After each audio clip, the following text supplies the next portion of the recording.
It's time once again for Apocolypse Ned. This is the end, beautiful friend. It was December 23rd, 1969. Me and my men were pinned down in a dry creek bed about 5 clicks west of Tam Chi. We'd been trying to take a North Vietnamese position on the top of a hill for a day and a half with little success. Casualties were high, and morale was low. So I did what any good soldier would do. I dropped a double dose of mescaline and proceeded to drift off into a surreal world of hallucinations.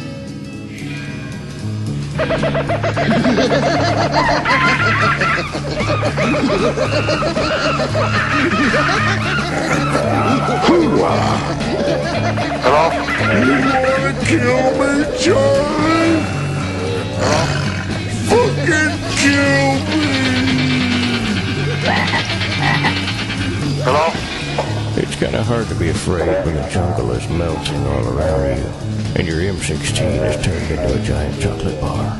I don't remember the battle that followed, but legend has it went something like this. We were taking heavy fire from 2 machine gun nests, when suddenly I pulled off all my clothes, grabbed a shovel and started pulling the pins out of grenades and hitting them fungo style up to the top of the hill.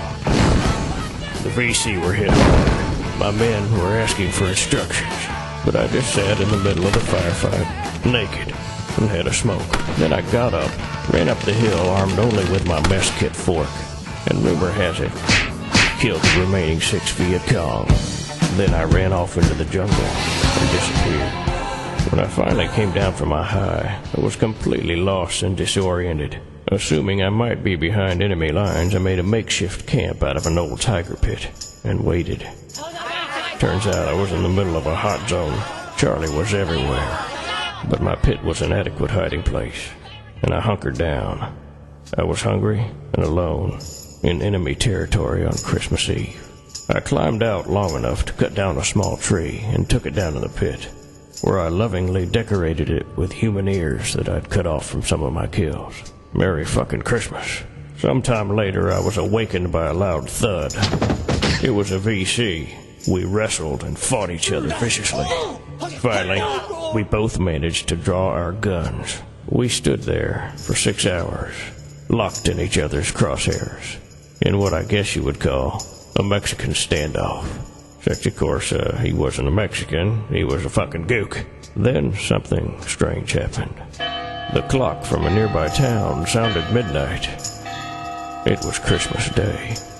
Slowly, as if compelled by some unseen force, we each lowered our weapons. Emotionally and physically drained, we both slumped to the floor.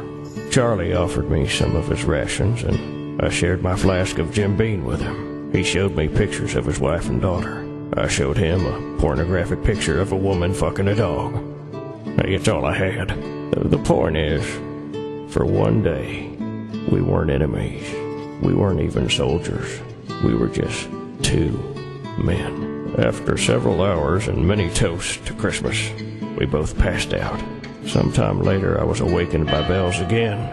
It was December 26th. Christmas was over. We gave each other a knowing glance that said, "We are now soldiers again, and we best head our separate ways." He turned to climb out of the tiger pit. I reached up and grabbed his arm, spun him around, and slit his throat from ear to ear. Then I bashed in his skull with several hundred blows from my rifle butt and cut off his ears. Then I cautiously made my way to his village and firebombed the whole place. There were no survivors. Merry fucking Christmas, Charlie. Ned out.